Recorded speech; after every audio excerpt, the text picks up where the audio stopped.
Salmo 23, nós estamos refletindo no livro de Salmos. Hoje, meu pai estaria conosco, ministraria para nós, mas ele ainda está recuperando das vistas. Ele fez uma cirurgia nas pálpebras, é genética da família, da parte dele, e eu vou ter que operar futuramente, meu filho também, coitado. O bichinho ele tem esse probleminha também aqui, vai crescendo as pálpebras e ela começa a cobrir o ponto de visão. E então meu pai só enxergava metade, agora ele está enxergando, ele está achando tudo curioso, ele está falando, poxa, olha aquilo outro, porque ele não estava enxergando direito, né? E ele está recuperando, está indo tudo bem, mas há 2 noites atrás ele esqueceu da cirurgia e durante o sono, né, lógico que não ia lembrar, acordou com coceira nos pontos e foi coçou com as unhas e aí sangrou um pouco, então piorou, mas já inchou, mas ele refez os curativos e está melhorando. Logo ele vai estar 100% conosco. Domingo ele vai estar aqui, domingo ele vai ministrar a palavra para nossas vidas, só que essa semana o médico pediu para que ele não saísse, evitasse o sol por causa dessa circunstância. Salmo 23 diz assim, é um dos salmos mais conhecidos da palavra do Senhor. O Senhor é o meu pastor e nada me faltará. Ele me faz repousar em pastos verdejantes, leva-me junto das águas de descanso, refrigera minha alma, guia-me pela vereda da justiça por amor do teu nome. Ainda que eu ande pelo vale da sombra da morte, não temerei a mal nenhum, porque tu estás comigo. O teu bordão e o teu cajado me consolam. Algumas traduções dizem a tua vara e o teu cajado me consolam. Preparas-me uma mesa na presença dos meus adversários, unges-me a cabeça com óleo e o meu cálice transborda. Bondade e misericórdia certamente me seguirão todos os dias da minha vida, e habitarei na casa do Senhor para todo sempre. Amém. Feche seus olhos, Senhor. Obrigado por esse momento de louvor, de adoração ao teu santo nome. Pedimos que o Senhor tenha misericórdia de nós, porque precisamos ouvir a tua voz, Pai. Não precisamos daquilo que o homem preparou, daquilo que eu, Júnior, preparei. Não precisamos, ó Deus, de nada que seja do homem, mas de tudo que venha de Ti. Por isso pedimos que o Senhor abra o nosso coração, que apesar do ministrante, todos, ó Deus, possam estar com o coração aberto para ouvir a Tua voz acima de qualquer coisa. E que nós possamos ouvir a Tua palavra quando é lida, e ela garante que ela nunca volta vazia, então que ela possa produzir frutos em nosso coração. Fruto de arrependimento, de quebrantamento e de renovo. Fala conosco em nome de Jesus. Amém e amém, Senhor. Queridos, esse é um texto muito conhecido e há muitas mensagens que nós podemos tirar desse salmo. Há muitas maneiras de você abordar o salmo de número 23 e eu gostaria de fazer uma proposta, uma leitura um pouco diferente do salmo. E esse salmo como se fosse uma jornada, uma caminhada, uma trajetória. Porque quando você olha para o Salmo 23, ainda que ele seja um salmo pequeno, ele tem somente 6 versos, né? Ele foi dividido em 6 versos, ele é um salmo que você pode usar para poder aprender um pouco sobre a caminhada da vida cristã. Então eu quero propor esse tema, jornada para a maturidade. Como que eu posso crescer na graça e no conhecimento, e como eu posso entender a minha jornada com o Espírito Santo de Deus, a minha experiência, o meu dia a dia, porque, queridos, a vida cristã não é uma corrida de 100 metros, uma corrida de 100 metros você consegue terminar ela rápida, mas a vida cristã, ela é uma jornada, especialmente aqueles que recebem a Cristo como Senhor e Salvador mais cedo na sua vida, e vive muitos anos, tem muitas lutas, muitas situações, muitos altos e baixos, e você vai descobrindo dia a dia dessa jornada, passo a passo dessa jornada, o que é que Deus quer falar com você e fazer em você e através de você em outras vidas. Então, eu quero propor uma leitura desse salmo como uma jornada. Se você fechou, abra novamente e acompanhe comigo uma ideia de uma jornada no salmo de número 23. Olha aí na sua Bíblia, salmo de número 23, o verso de número 1 diz assim: o Senhor é o meu pastor. e nada me faltará. Ô Pedro, tem água ali, ó, você traz ali para mim, por favor? Está ali no canto, eu esqueci, podia ter pego já. Olha a primeira coisa que o salmista diz: o Senhor é o meu pastor. Algumas traduções dizem assim: e de nada sentirei falta, e de nada terei falta. Obrigado, Pedro.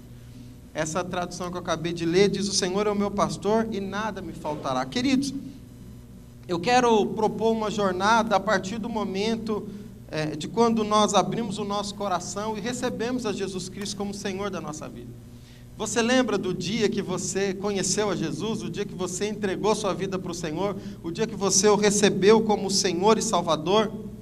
Quando nós conhecemos a Jesus e quando nós entregamos a nossa vida a Ele, o Senhor se torna o nosso pastor, o Senhor se torna o nosso deleite, o Senhor passa a ser Ele a nossa satisfação, e o nosso maior desejo é estar com Ele.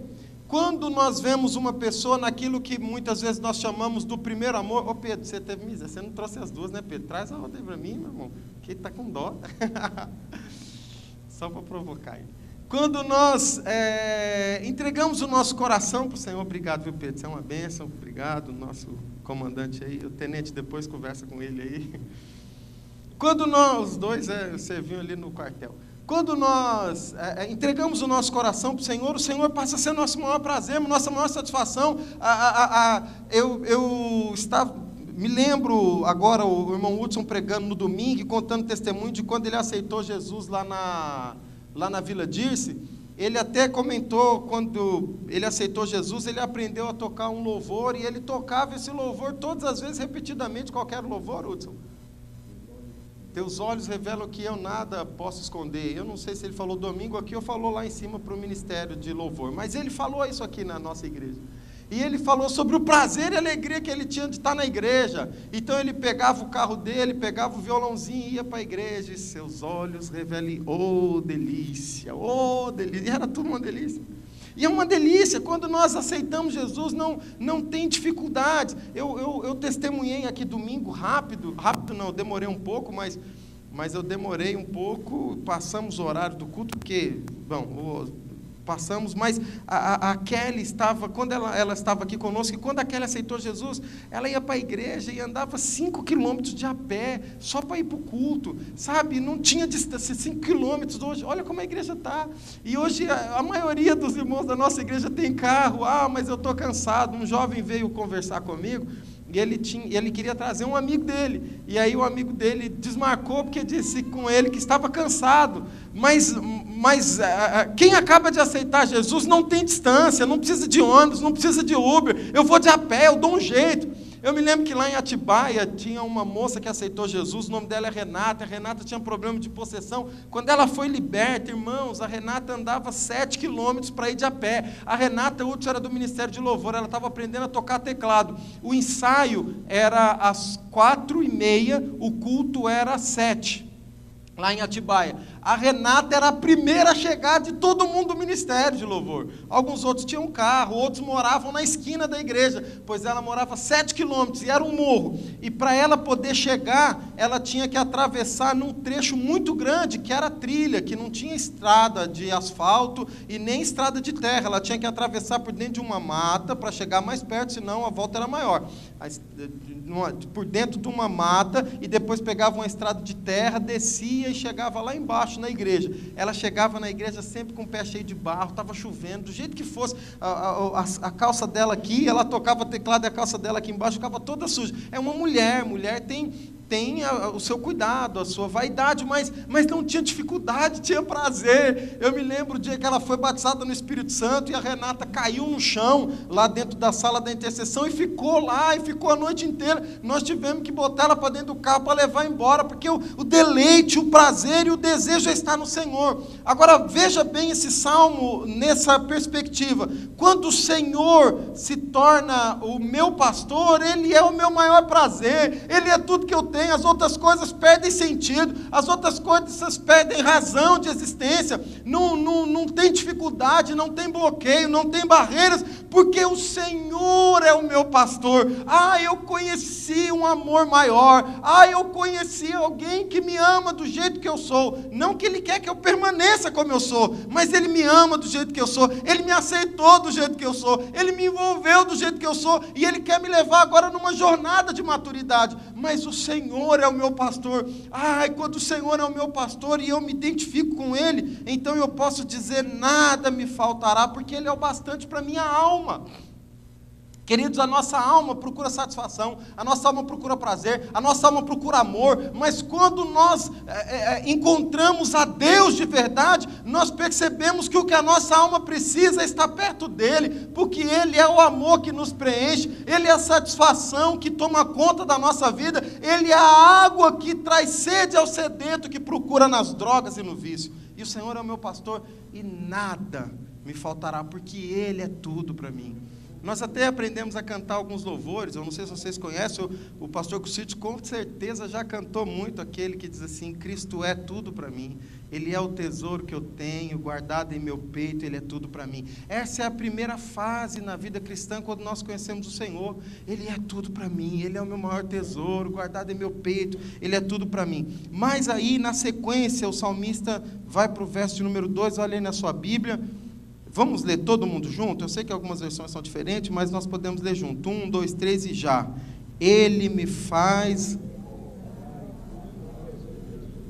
Leva-me para junto das águas de descanso. Então vamos fazer assim, como as versões são diferentes, repete a minha. Diga assim: Ele me faz repousar em pastos verdejantes.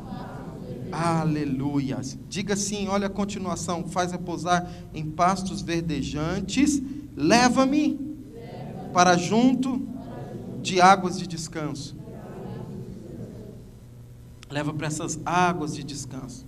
Sabe, quando o Senhor se torna o nosso pastor, nós sentimos que Ele preenche todo o vazio da nossa alma, e é Ele quem nos leva para pastos verdejantes. É naquele momento que nós recebemos o deleite da salvação, a alegria da salvação, a certeza da salvação, a convicção de que aqui não é o fim, mas aqui é um lugar que um dia acabará, mas nós teremos a vida eterna com Ele. Enfim, nós chegamos ao colo do Pai, alguém que nos traz salvação. O apóstolo Paulo fala sobre a alegria da salvação, quando nós nos sentimos amados, envolvidos, e sentimos que seremos salvos. Mas isso ainda é o começo, isso ainda é muito bom, mas há muito mais de Deus para nós. Por mais que esse primeiro amor, por mais que esse primeiro tempo, que a gente sai da dificuldade, do lamaçal do pecado, e somos conduzidos a pastos verdejantes, às águas de descanso, ainda que isso seja muito maravilhoso, Deus quer nos levar além disso. Deus quer nos levar a crescermos. Queridos, como é bom a fase da nossa infância. A nossa infância nós quase não temos obrigações. A minha filha Giovana, ela está na escolinha infantil, mas de vez em quando ela fala: hoje eu não quero ir, por favor, papai. Vocês que são pais sabem como é que é quando o filho faz aquela chantagem: por favor, papaizinho, eu te amo tanto, eu quero ficar com você, eu fiz um desenho para você e eu quero ficar aqui. E aí de vez em quando eu falo com a Michelle: vamos tirar a folga hoje e vamos ficar com ela, não precisa ir na escola. Sabe, não tem tantas obrigações, não tem tantos problemas, mas a gente precisa crescer. Nós vamos ter que assumir alguns compromissos. Por mais que esse tempo de criança, de capricho seja muito bom, Deus quer nos guiar uma jornada de maturidade. Deus quer nos guiar uma jornada onde nós precisamos prosseguir em conhecê-lo. Um jovem que foi membro dessa igreja, que hoje está afastado e está voltando, há muitos anos atrás, ele já se afastou, ele disse assim para mim uma vez: pastor, sabe, a igreja não está sendo mais a mesma coisa. Quando eu vinha, como era delicioso os louvores, como era maravilhoso cantar, eu chorava na presença de Deus, eu larguei as drogas, eu larguei tudo, mas agora eu já não sinto mais a mesma coisa. Eu falei com ele: sabe por quê? Porque você parou na primeira fase. Você lê a Bíblia? Eu não leio a Bíblia. Você ora? Eu oro, mas eu não oro. Eu faço aquela oração matinal, mas eu não tenho... Você tem 20 minutos de oração, assim, sequencial? Ele falou, não. Eu falei, você lê pelo menos um capítulo da Bíblia por dia? Não. Eu falei, então, você não prosseguiu em conhecer. Você não se relaciona com Deus. E quando você fica nesse primeiro estágio e você não continua crescendo a vida cristã, ela é como uma escada. Ou você vai continuar crescendo, ou você vai começar a descer alguns degraus. Então você precisa continuar crescendo. Você não pode parar. Por isso que a palavra de Deus diz: conheçamos e prossigamos em conhecer a Deus. É dia a dia, é glória em glória, revelação após revelação. Por isso que o Antigo Testamento fala do maná, e no Novo Testamento a Bíblia diz assim, Mateus: Jesus Cristo é o maná. Agora presta atenção, o maná no Antigo Testamento, todos os dias o povo de Israel tinha que acordar antes do sol nascer e ir buscar o alimento. Quando em Mateus está dizendo que Jesus Cristo é o maná, a palavra de Deus também está fazendo menção que todos os dias de manhã, antes de qualquer coisa que nós formos fazer, nós devemos buscar o nosso alimento espiritual. Então, queridos, presta atenção, o maná, quando você pegava uma porção do maná e guardava e falava assim, o maná está gostoso, hoje está com gosto de picanha, eu vou guardar para um pouquinho mais tarde, eu não vou comer agora, eu vou comer no fim do dia, e vou guardar uma porção para o dia seguinte, ele estragava. Era a porção diária.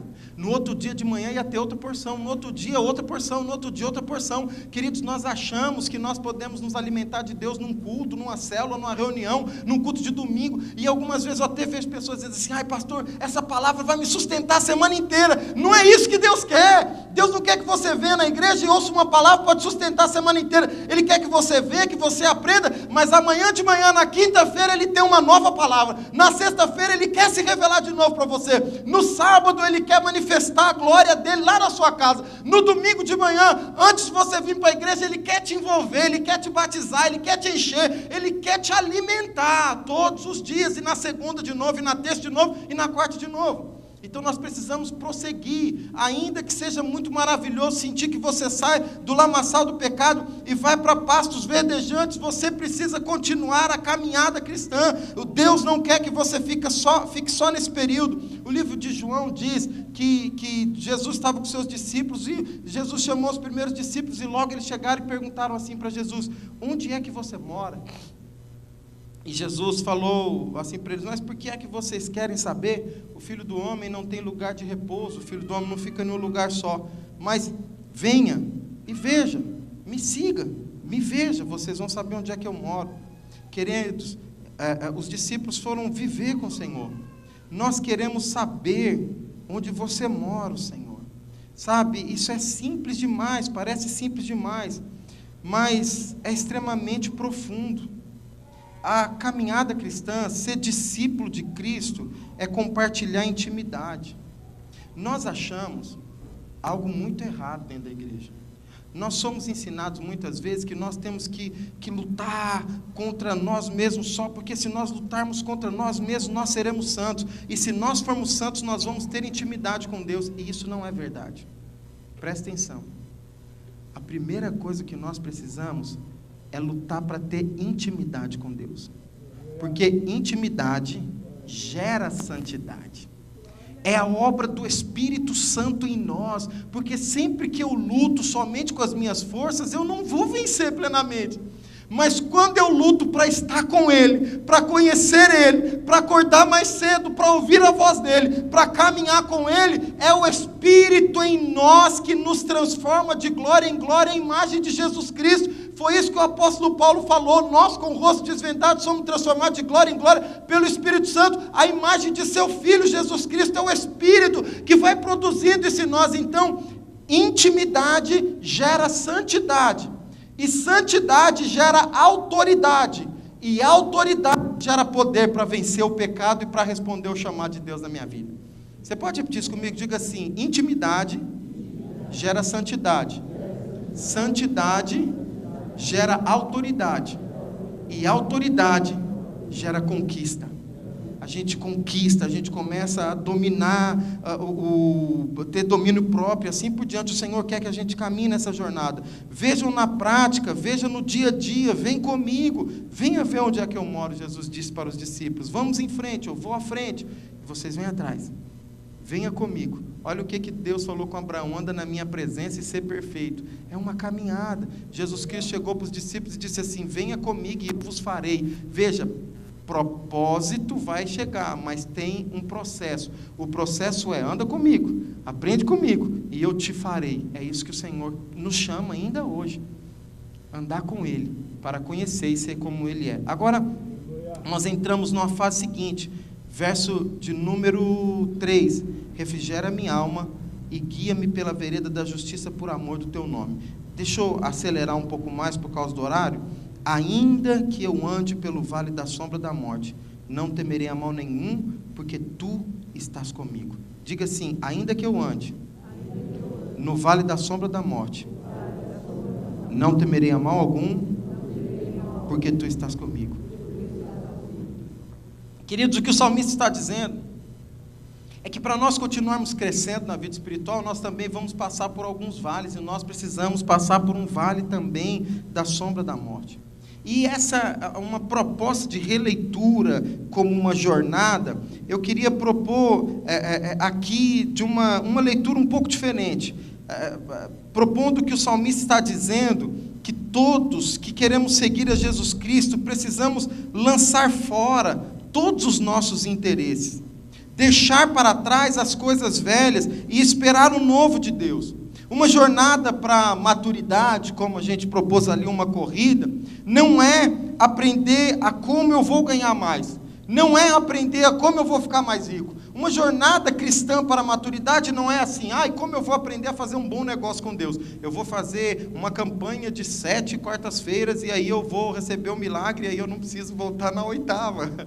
Eu vou aprender que se eu der 100 eu vou receber 1000, se eu der 1000 eu vou receber 10. Isso aí não é uma jornada com Jesus Cristo.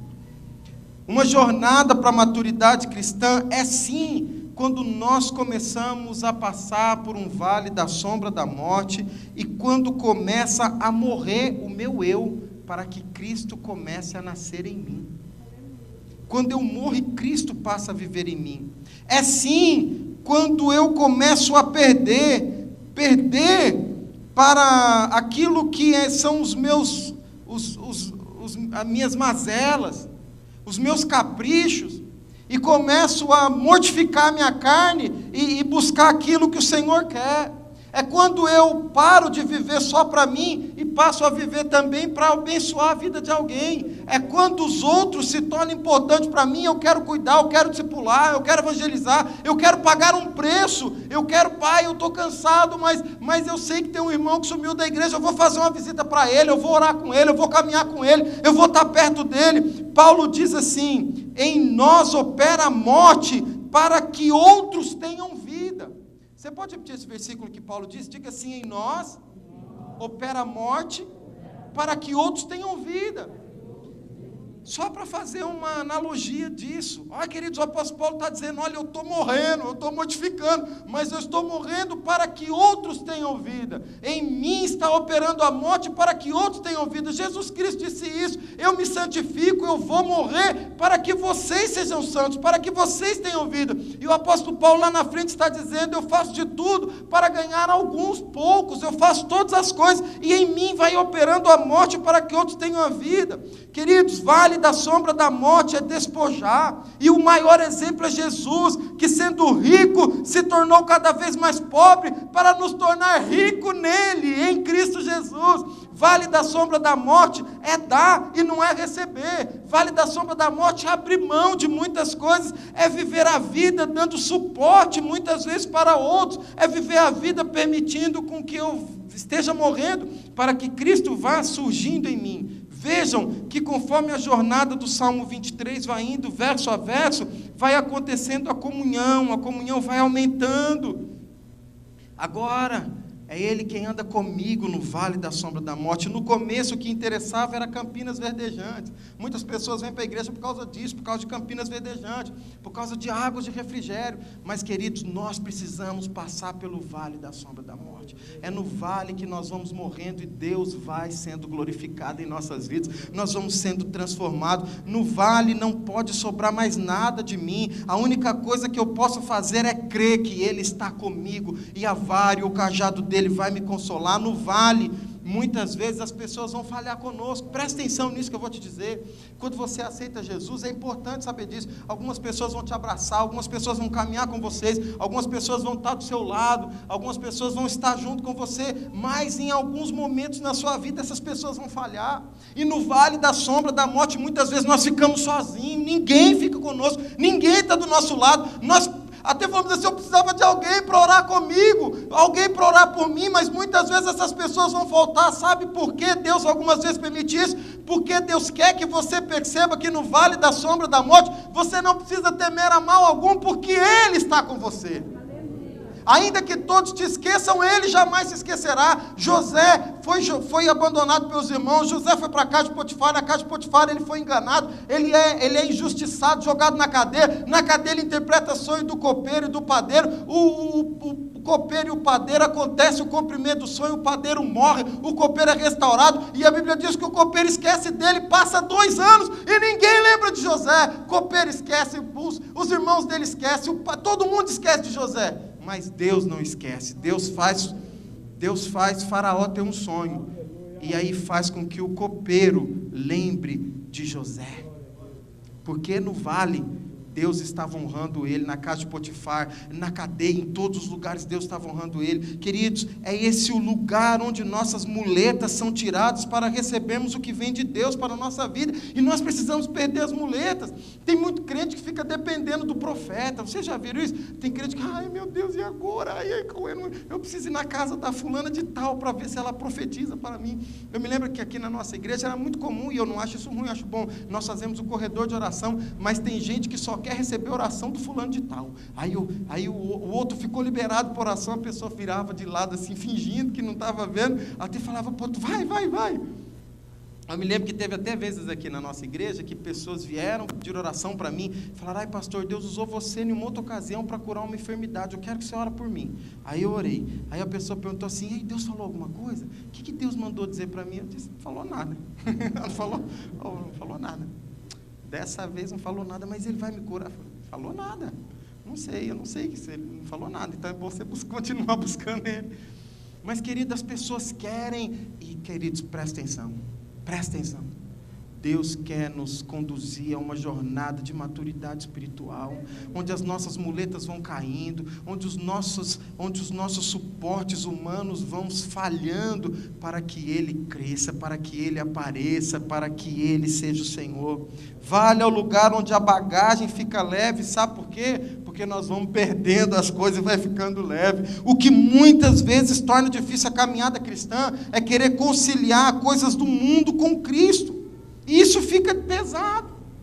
Quantas vezes nós caminhamos na vida cristã, quantas vezes você, quantas vezes nós fazemos isso, nós vamos conciliando o pecado com Cristo, e o pecado com Cristo, e o mundo com Cristo, e vai ficando pesado, mas Deus permite que nós passemos pelo vale da sombra da morte, para que o pecado possa morrer, para que o mundo seja abandonado, para que essas coisas estejam morrendo dentro de nós, para que só sobre Ele. Vale ao lugar onde caem as coisas que precisam ficar para trás. Vale a um momento mais doloroso, mas é nesse momento que nós somos libertos, é nesse momento que nós somos restaurados. Vale da sombra não é um lugar para ser evitado, mas é um lugar para ser encarado de frente. Por isso que nós cristãos não temos que dizer assim, Deus, me livra do vale da sombra da morte. Não, nós temos que dizer, esteja comigo ainda que eu ande pelo vale da sombra da morte, porque ainda que eu passe por dor, por sofrimento, eu quero crescer, eu quero ser transformado, eu quero ser maduro, eu quero deixar de ser menino. O apóstolo Paulo disse, quando eu era menino, eu fazia coisas de menino, eu chorava como menino, mas agora eu já não sou mais menino, então agora eu sou diferente, agora tem até o espinho na minha carne, eu já pedi que tirasse, mas Deus não tirou, então a graça dele me basta.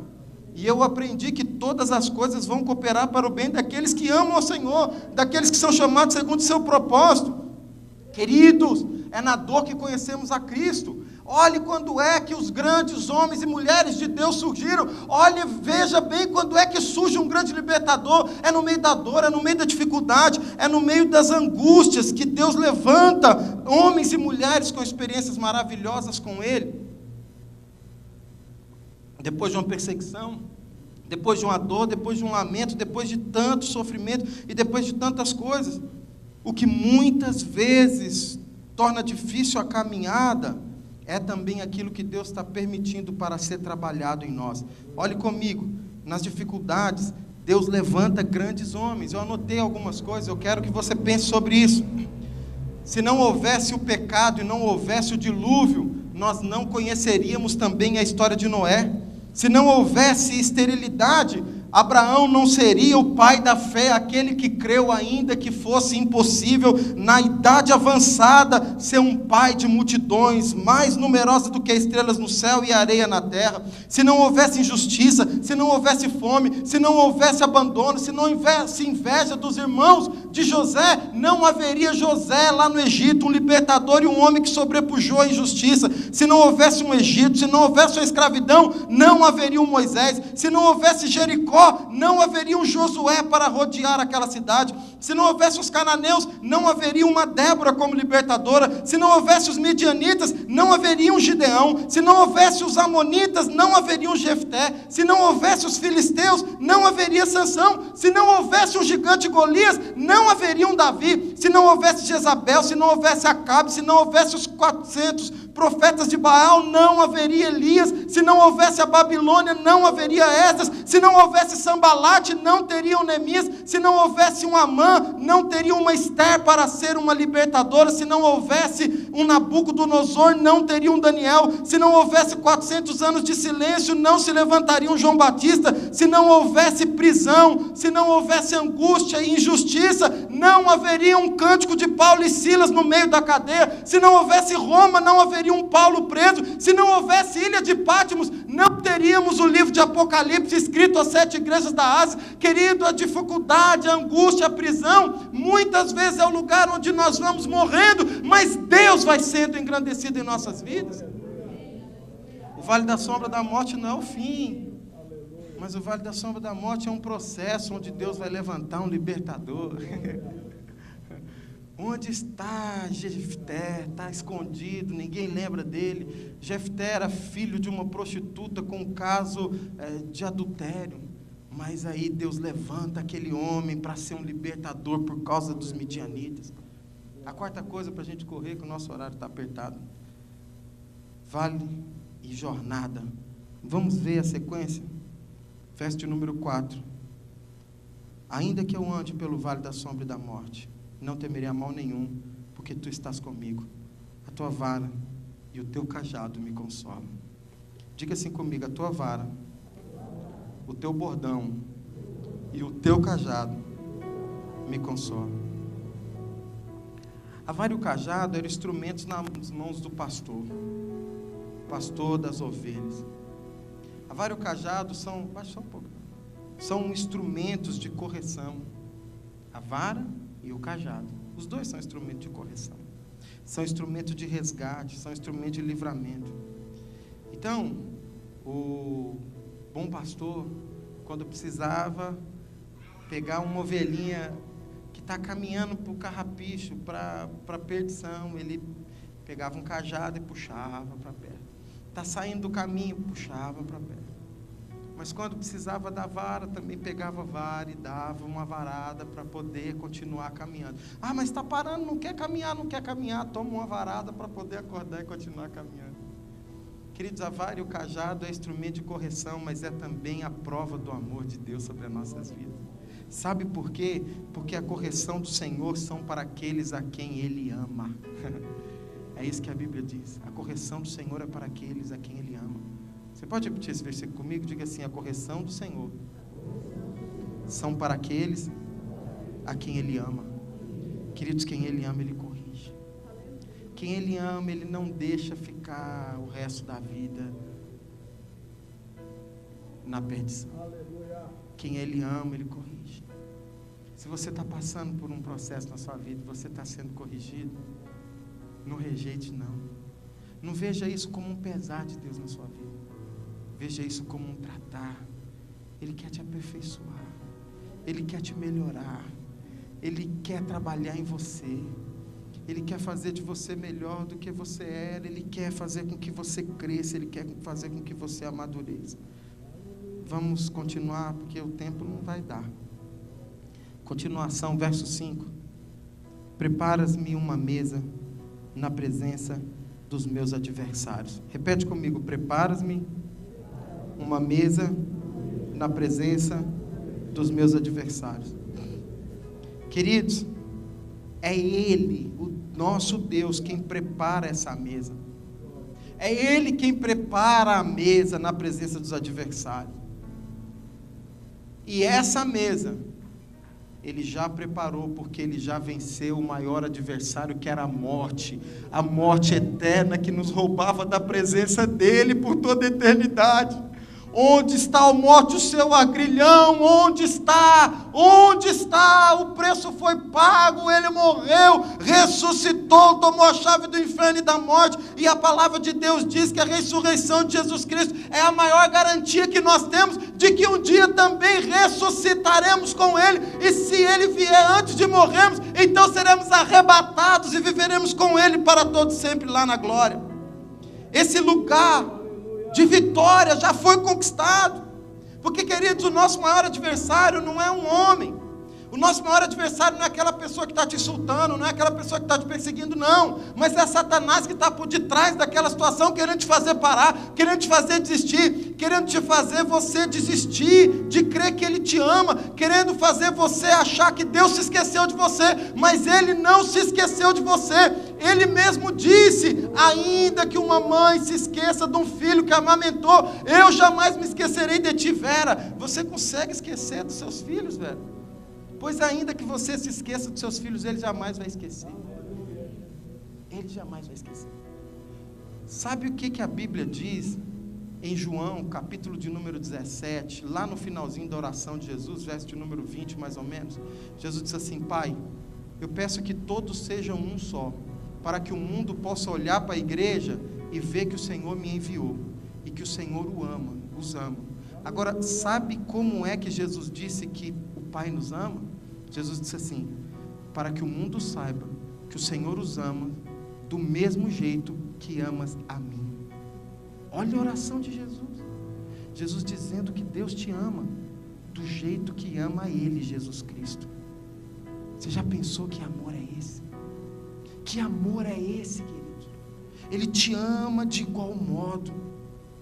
Por isso Ele prepara um banquete. Ah, mas então aquele que me viu passar na prova e não ajudou, quando me vê no palco vai aplaudir. Não, não tem nada a ver com isso. O que tem a ver, na verdade, é o inimigo que quis te fazer morrer na prova. Ele vai ver Deus glorificando o nome dEle e te dando um novo nome lá na glória. Porque receberemos um novo nome, novas vestes, e seremos vestidos de branco para a glória dEle. Por isso podemos crer, por isso podemos celebrar, por isso podemos adorar, porque Ele já venceu, Ele já preparou, já há um banquete nos aguardando, há uma ceia aguardando aqueles que caminharem nessa jornada com Ele. Vamos acabar? Verso de número 6, diga-se comigo: certamente que a bondade e a misericórdia me seguirão todos os dias da minha vida, e habitarei na casa do Senhor para todo sempre. Agora, onde é que o salmista Davi, que é Davi que escreve esse salmo, está dizendo que ele vai habitar para sempre? Não é na igreja. Ele não vai habitar para sempre na igreja, ele sabia disso. Mas ele sabia que ele habitaria para sempre na casa do Senhor. Na casa do Senhor, ao lado dele. Agora olha o que lindo que ele fala: bondade e a misericórdia me seguirão. Vou adiantar um pouco. Me seguirão todos os dias da minha vida, e habitarei na casa do Senhor para sempre. Olha o verso 5: preparas-me uma mesa na presença dos meus adversários, unges a minha cabeça com óleo e o meu cálice transborda. Queridos, sabe o que é essa unção com óleo? Davi era pastor de ovelhas, vocês lembram? Ele estava lá na casa do pai dele, de Jetro, e aí vem o profeta, e o profeta Samuel diz assim: Deus vai ungir um rei aqui. O pai dele traz todos os irmãos, menos Davi. O profeta vê todos, vê um bonitão, e fala: não é esse, não é esse, não é esse, não é esse, não é esse. Todo mundo entregou o currículo, como o irmão Hudson pregou no domingo. Aí disse: tem mais alguém? Tem um lá no campo, ele está pastoreando as ovelhas. O pastor de ovelhas escreveu esse salmo do grande pastor de todo o rebanho. Ele escreve a respeito do nosso Deus, e ele diz assim: ele derrama óleo sobre a minha cabeça. Agora, o pastor de ovelhas, sabe por que é que ele joga óleo na cabeça da ovelha? Queridos, o Davi, quando uma ovelha estava com alguma situação, alguma ferida, as moscas tinham o costume de pousar bem assim na parte do nariz da ovelha, e ali plantava um ovinho, e aí os germes iriam corroendo tudo aquilo no ouvido ou no nariz, ia corroendo, e o animal ia sendo comido vivo, ia apodrecendo. Mas sabe como é que o pastor de ovelha resolvia esse problema? Ele pegava óleo e jogava na cabeça da ovelha, e aí o óleo na cabeça da ovelha fazia com que a mosca não poderia pousar. Então, quando a palavra de Deus está dizendo: derrama óleo sobre a minha cabeça, e esse óleo vai transbordando, o que ele está dizendo é que a unção de Deus na nossa vida começa a descer, e vai transbordando, tomando conta por completo do nosso ser, e nós passamos então a andar no Espírito, e já não mais andar na carne. Nós não temos mais lugar onde é colocado vermes, onde é colocado ovos, e já não dá mais para atacar aquela ovelha. É esse o contexto que ele está falando. Ele derrama óleo para guardar a ovelha. É uma vida onde nós não vivemos mais escravos dos desejos da carne. Ele derrama até o cálice transbordar, e quando o cálice transborda, nós podemos atingir uma maturidade cristã. Queridos, tudo aquilo que vem de Deus precisa transbordar sobre as nossas vidas. Os dons do Espírito, tudo aquilo que é o fruto do Espírito Santo: bondade, justiça, amor, fidelidade, mansidão, domínio próprio. Sabe quando é que tudo isso começa a transbordar em nossas vidas? Quando nós dizemos: derrama, Deus, derrama do teu óleo, ó Pai, me leva, faça com que eu passe pelo vale da sombra da morte. Eu não quero ficar só nos pastos verdejantes, eu quero passar, eu quero morrer, eu quero mortificar a minha carne, eu quero ser transformado de glória em glória, mas eu quero passar pelo vale da sombra da morte contigo, porque tu estás comigo. Então eu vou te conhecendo, eu vou caminhando, e eu vou vencendo, e o Senhor vai preparando o grande banquete da salvação eterna, e eu sei que eu habitarei na casa do Senhor para todo sempre. Mas enquanto eu não for para lá, que o seu cálice derrame sobre a minha cabeça, e que o seu cálice transborde sobre a minha vida, para que eu possa vencer as minhas fraquezas, porque caminhar com Ele gera intimidade, intimidade gera santidade, santidade gera autoridade, e autoridade gera conquista para a glória do Senhor Jesus Cristo. Vamos nos colocar de pé, vamos falar com o Senhor. Aleluia, feche seus olhos comigo. Oh, Santo Espírito de Deus, não há Deus que possa livrar como tu, Senhor. Não há outro pastor como tu, Senhor. Senhor, eu quero te agradecer por cada irmão que o Senhor trouxe aqui essa noite. Senhor, o Senhor sabe qual é a fase que nós estamos na nossa jornada pela maturidade. Senhor, há muitas pessoas, ó Pai, que entram e entregam a sua vida para Jesus, mas não conseguem prosseguir, e então vão parando, vão desistindo. Alguns que quando chegam no vale, acham que é duro demais e querem voltar atrás. Mas Senhor, nos leva a ter intimidade contigo, nos leva a te conhecer, para que ainda que passemos pelo vale da sombra e da morte, não precisaremos temer a mal algum, porque tu estás comigo, tu estás com essa mulher, tu estás com esse homem, tu estás com teu filho, tu estás com a tua filha. Tu és o bom pastor que nos guia, tu és o bom pastor que pega a vara, que pega o cajado, que algumas vezes dói, mas é prova de amor, porque o Senhor está nos chamando para perto. O Senhor está te dizendo: filho, não vai por esse caminho, filha, não vai por esse caminho, volta, volta, volta, porque eu tenho algo sobre a sua vida. Senhor, usa a vara, usa o cajado, mas transborda da tua unção sobre nós, nos faz, Senhor, caminhar segundo a tua vontade, e derrama do teu óleo, Senhor, estende as tuas mãos sobre nós essa noite, e derrama do óleo puro sobre as nossas vidas, porque sem a tua unção não conseguiremos, mas é a tua unção que nos livra, Senhor, da mosca, é a tua unção que nos livra do passarinheiro, é a tua unção que nos livra do perseguidor, é a tua unção que nos livra do devorador, é a tua unção que nos guarda, é a tua unção que traz refrigério.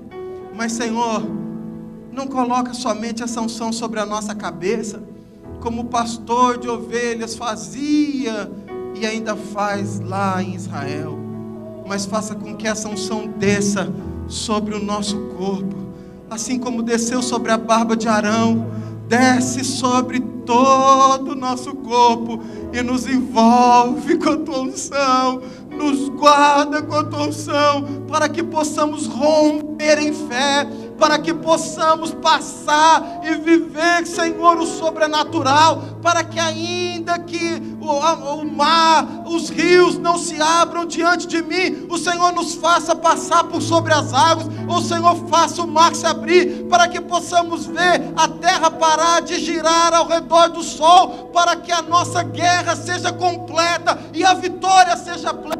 Senhor, levanta os valentes do nosso meio, levanta Ruth, levanta Esther, levanta Gideão, levanta Davi diante dos Golias, diante das dificuldades, diante das escravidões, Senhor, levanta José, levanta no nosso meio homens e mulheres com estratégias, para que ainda que o país esteja em crise, haja a tua bênção sobre as nossas vidas, em nome de Jesus.